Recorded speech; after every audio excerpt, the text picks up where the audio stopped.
What is up, everybody? The Packers beat the Detroit Lions 35-17. Let's talk about it. It's Green Bay when that pack come. Watch when it touchdown. Intercept your bag and you ain't like that. I think you need to sit down. It's Green Bay when that pack come. No rats, we stacking cheese. It's Green Bay when that pack come. I got a plug like Poe and that's on me. It's Green Bay when that pack come. Watch when it touchdown. I intercept your bag and you ain't like that. I think you need to sit down. What is up, everybody? Thank you for tuning in a little bit. My buddy Joey the Jaguar from the Underage Packers podcast will join me. Hopefully my Wi-Fi holds up. If it's a little bit choppy, let me know in the comments over here. My Wi-Fi has been trash all day. Tried doing some video stuff earlier. Just wasn't working out. But anyways, I want to make a little bit of announcement before we get into the whole Packers stuff. I have re-signed with Quick Trip. So Quick Trip is going to be the sponsor of the show for yet another year. And I'm very stoked about that, people. Very happy. Remember, Quick Trip is more than a gas station. It's a way of life. And big shout out to them. I love linking up with Quick Trip. Fantastic company, fantastic gas station. You can get the merch. Go to QuickTripMerch.com for all your Quick Trip merch. I think Quick Trip merch is the swaggiest. It's the swaggiest. But let's talk about some Green Bay Packers football, people. Let's check out what people are talking about over here in the comments. We got Mark. Mark's dropping in. Let's go. What's up, man? I am good. See, at that, I went to the Monday Night Football game. I don't have ever been more intoxicated at a football game in my life.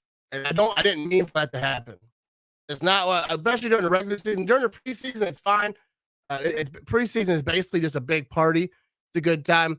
But I went to the game with my brother-in-law, my wife.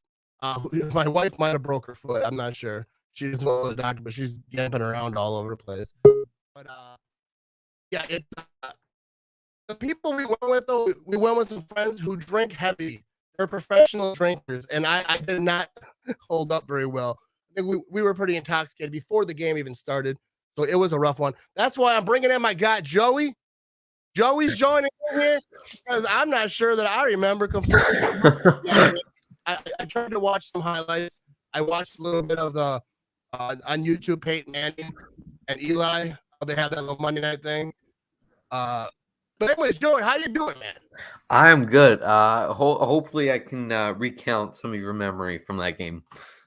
Have you ever watched? I'm sure you have, but the Peyton and Eli's stream they have? No, I haven't. I was actually the first few plays. I was so confused because we had it on that channel and we didn't want that. You know, I'll try it out next Monday, but for a Packer game, I'm not sure about that. Yeah, I think it's a great thing, but not when it's your team. Like if it's your team playing, I don't think at all. I would never watch but it's great. I think it's great. Like if it's two teams that you really don't care that much about, I think it's entertaining. They got guests on and stuff. Right. I saw some highlights, some clips or whatever, but getting back out of the Green Bay Packers. What was your thoughts on the game? Like, I know like everyone was talking because I predicted 4 touchdowns, by the way, by Aaron Rodgers. I predicted it, and it was right. And not that that's like makes me so smart. It was the Detroit Lions. But the thing that irritates me is like they win and people are still upset. Like, it's just the Lions. But yeah, that's who was on the schedule though. That is who they had to play. Obviously, next week is going to be a lot tougher. But what were your thoughts on the game? Yeah, the offense played really well, especially after the first quarter. Man, Aaron Jones was on fire. So a lot more exciting than last week. And then the defense was even much better in the second half, but even then they were pretty slow. But the Lions turnovers and overall just ineptitude have the Packers win by 18. Yeah, I saw a lot of people like not happy with the defense. Yeah, I'm thinking it probably shouldn't have been that close. But like for me, a win is a win, and I get what people are upset about. And like LaFleur, that's a big thing everyone was talking about today. How he said, we got to get more pressure on him, and everyone made a big thing. I saw Aaron Nance talk about it. It's like it probably wasn't that big of a thing. It probably wasn't like he wasn't like, we need to do this better. It's probably like, hey, maybe in the second half we do this. And he could have been thinking the same thing, just a conversation, but everyone blows it up. But but yeah, I mean, I get why people are upset though. Like the defense has to, there's a reason why they switch defensive coordinators, and people expect this defense, and Packer fans are critical. Quite the bunch, quite the overreacting bunch. And I get it though. I mean, the defense has to play good for the Packers to be successful. You can't have Rodgers throwing 4 touchdowns every week. Yeah, and people are especially going to be a little quick to make some overarching statements after the past I'd assume before my lifetime of pretty bad defenses. Yeah, it seemed like that. I mean, when people talk about, well, you had Aaron Rodgers, you had Brett Favre, and whatever Super Bowls, and that's mostly why, because the defenses throughout that time have disappointed. But I get why people are like upset with the defense. Let's check with some of these comments. Mark says, not gonna lie, in my opinion, I am not sold on Joe Barry yet. I hope I'm wrong. Yeah, like I get why people would say that. Like, 2 weeks in. Yeah, sure. But like, let's see. Like, I think like Rodgers mentioned it. Everyone's getting into like finding their identity still, and big test next week. Against the Niners. That's a fantastic test. But I want to take it. Are you drinking a Dr. Pepper? I sure am. Just for you, I'm not drinking alcohol. I am drinking a Rockstar. And at my age, at 7:00 at night, that is risky. I will not. You might be up till 3 now. I work at 4, so hope not. But oh boy, you get 30 minutes of sleep here. So this is one thing I want to talk about. Right? A lot of people have been commenting on this. So what are your thoughts on? They're not getting rid of him because they're not going to get rid of him. But like Stokes taking over, he had a great play. I saw some highlights because I don't remember while this is the game. But what are your thoughts? What do you think that they're going to do at a cornerback going forward?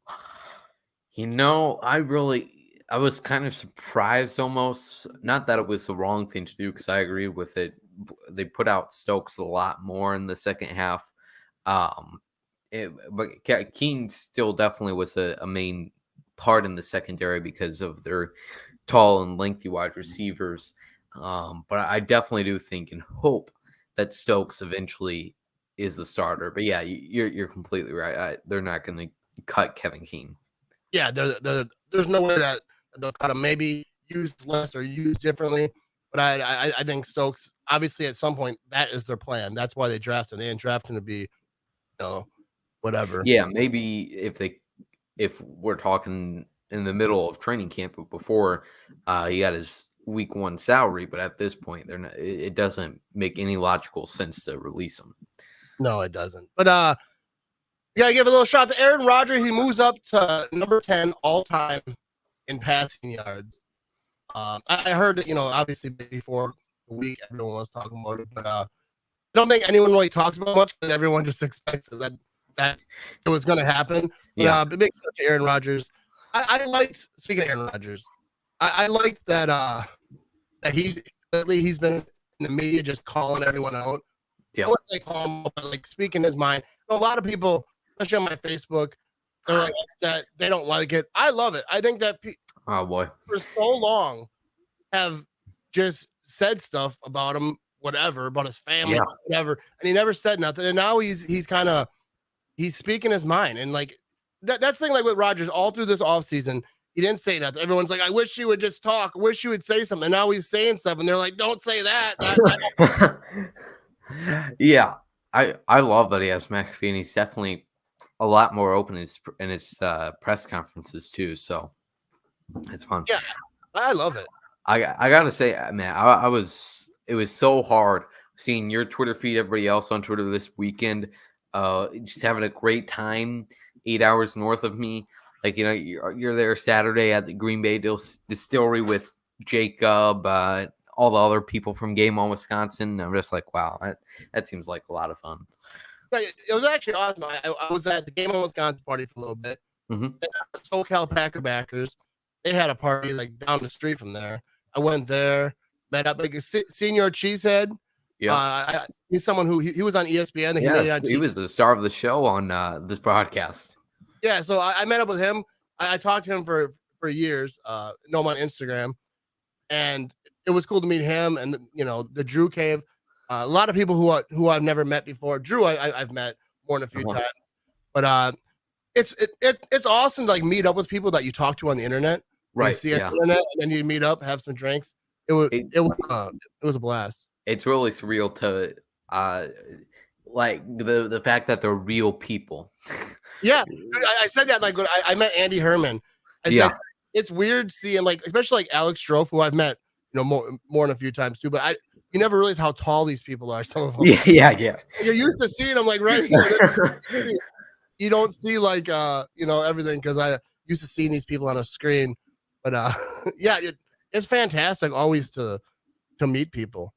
Yeah, I'm trying to do everything I can to get up to some game this year. So hopefully we get to chat sometime. Yeah, so your guy Big B is over here, Jermichael Finley. So I don't want to talk a lot about Finley, but I did make a banner for it. So I'm pretty sure that means you have to talk about it. Dude, but the thing with Jermichael Finley, because I actually made a video earlier today just going off about it, but I didn't post it. I made the video, about to post, and I was like, I don't want to spend that much time talking about this dude. But it's funny because I got a little buzz up last week after he said what he said, and he responded to me this morning or last night, whatever it was. And then he was like, "Oh, that's not what I meant. I wasn't being a hater. People asked me a question." But like I responded to him. I said, "Well, it seems like whenever someone asks you a question, you respond with a negative light." Like I don't hate Jermichael Finley. I don't know the dude, but like it seems like he's trying to use Aaron Rodgers to like propel. I don't even know if he's trying to be in the media, what he does, but I can't stand that it's always negative. Yeah, he said that he was definitely checking his mentions last night too, because he replied to Big B as well, and he said that pretty much same thing. Oh, I was asked a question about his performance in Week 1. It's like, well, it definitely seems like whatever you put out there was definitely trying to make some negative point that would get the attention of Mike Florio. So he, you get those little quotes in the headline, Yeah, it's just annoying to me because they're playing the Lions next week. Could have easily been a positive quote. They're going to bounce back. Obviously the real thing is the Niners next week. I mean, not to say people should have looked past the Lions, but like I think everyone thought after that game in Week 1, everyone knew that the Packers are going to come out lighting up against the Lions. I mean, yeah, but I don't know if my internet is sketchy. I saw someone said did the live pause, but yeah, it was pretty glitchy before, but now it's looking a little better, more consistent.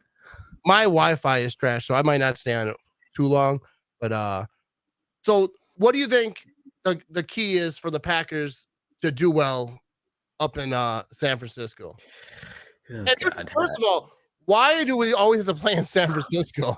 I know, like this is kind of like the Seahawks a few years ago, like the early 2010s when we had to play them every single year, just because we'd always finish first, and the times that we didn't, we'd play NFC West. But man, I'm gonna miss the first hour of the game, so hopefully, they can stop the run. Obviously, Jimmy Garoppolo, I mean, he's not gonna throw the ball all over, but they got some decent wide receivers. Obviously, George Kittle at tight end there, so they're pretty mained up at running back. But obviously, the main challenge with them is their defense. So I think the thing for the Packers has to be, so their defense isn't going to win this game for them. I think defense would be pretty grateful to hold 49ers under 28. So the Packers are going to have to pretty much keep on piling points on, score at least over 30, and just stay consistent with the game plan, even if they get a little bit deterred, to stay to stay consistent and not completely abandon it like they do in most of their catastrophic losses. Yeah, I think running the ball is obviously huge, and that's thing like with LaFleur. Sometimes I think it doesn't work. He's like, screw it, let's sling it. Definitely. And if it works, then you're a genius. Like Yeah. start slinging all over the place. But yeah, I think you definitely. I think run the ball. I think I saw Nagler say that. I forget who said it, but they said they would just pound AJ Dillon. Obviously, you're gonna use Aaron Jones. He just had a ridiculous game. Aaron Jones is great, but just abuse them. Try to wear those guys down. Yeah, I think like you said, that get the game plan, stick with it. This is a great test. I think if the Packers can win this game, I think it shuts up a lot of people. But this is definitely going to be a tough game to win.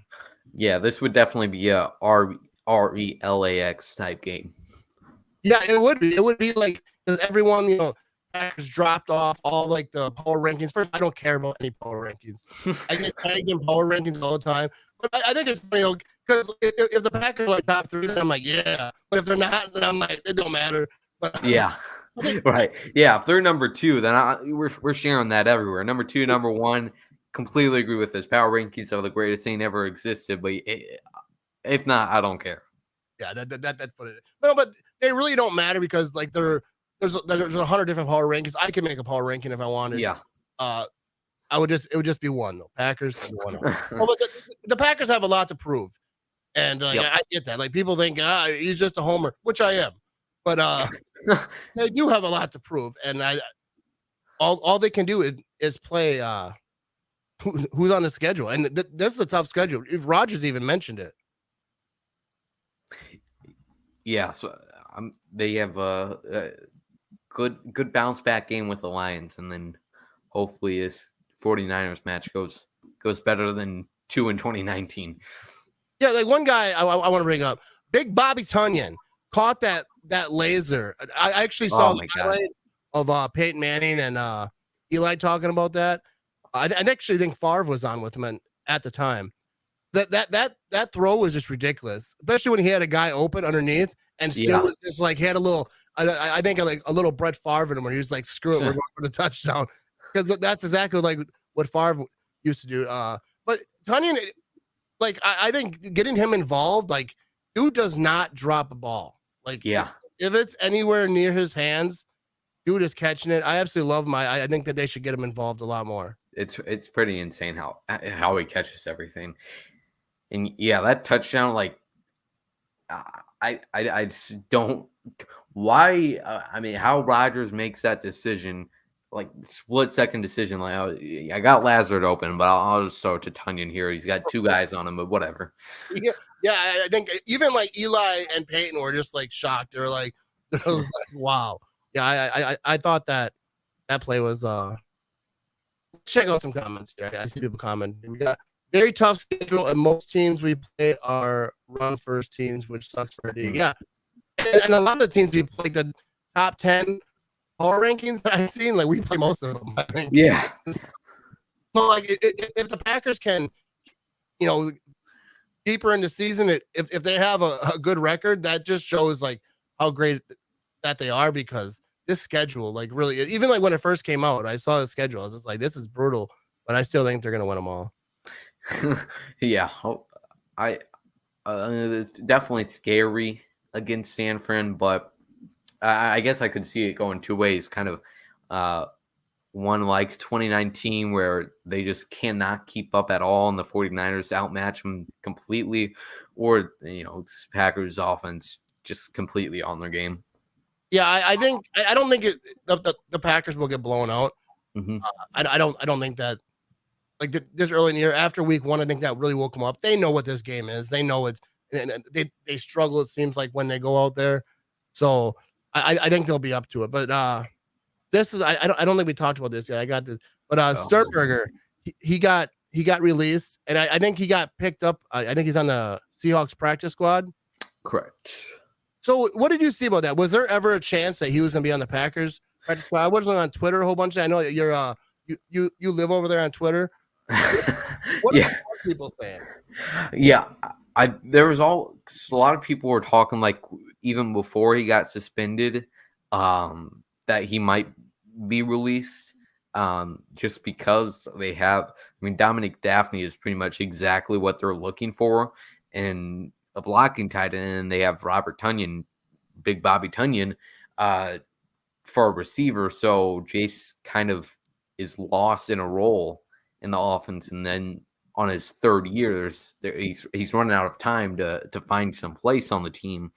So then Dom Daphne makes a roster, and Jay Sternberger suspended off the field issues, even though, the story wasn't too terribly bad. But he was always hurt, it seemed like, and when he was on the field, he never really got any opportunities, really. Yeah, I like Sternberger. Best of luck him in the future. But yeah, I think that tight end room is full, and he's the odd man out. He's hurt a lot, then he got suspended. I think the writing was on the wall. Like, it's just, it's time for him to, I see a lot of people mad, like, there's a 3rd round pick, wasted pick, but that happens, dude. Like, yep. No GM is going to be perfect with that. Yeah, and it's so funny because they're so kind of I don't know if hypocritical would be the right word, but they, during the 53-man roster construction, they're like, oh well, here Brian Gutekunst is so full of his ego that he has to keep every single draft pick on the team, even if they suck, he won't give up on them.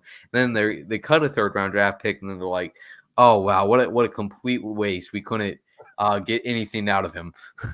Dude, that is so true. I didn't really think of that because, I saw people calling for Sternberger to get cut early, like when they're doing the cut downs, and saying, that's the same as that thing you said. Oh, they won't cut him because he's, he drafted him, and then he'll have to, be wrong, and then they do cut him, and everyone's like, why, 3rd round pick wasted. Right. But yeah. So you have a score prediction for next week against the Niners? Are you saving that for your show? I don't want to waste. We haven't. We just recorded our episode for that. I didn't get a prediction. It will definitely change by Sunday before the game, but I think I'll go with let's say 27-21 Packers. All right, yeah, I think it's gonna be up there, like high score. I can see like 31-28. Like I don't know, like I'll probably make a video. After I have to think about it. You know what I mean? I have to let it run. Have to listen to a few more podcasts. I gotta squeeze this thing out. Yeah. But I think my Wi-Fi is being sketchy, so we're gonna cut this a little bit short. I appreciate you joining me, Joey. Always Thanks for having me in. Everyone, check out the Underage Packers podcast. Him and Big B do a great job. The youngest Packers podcast of all young Packers podcasts. Thank you. Yeah. All right. Thanks for joining me, man. Yep. We'll talk to you later. Yep. All right, everyone. I appreciate y'all tuning in. And remember, if you want to check out manscaped.com, use promo code Ramage, you get 20% off and you get free shipping. So all the hairs on your face or down beyonder, wherever you want to get rid of hairs, go to manscaped.com, use my promo code Ramage for 20% off. You get free shipping. Don't forget the promo code Ramage. And big shout out to Quick Trip. They're going to be sponsoring my show and everything I do for the next year. And I'm super stoked about that. We got lots of stuff coming up this season. So be sure to subscribe on YouTube and all the places on my podcast and everything. I appreciate y'all tuning in. And go Pack, go, baby. Go Pack, go. Joe Stark. That is hilarious. All right. Peace out, people. Thanks for watching.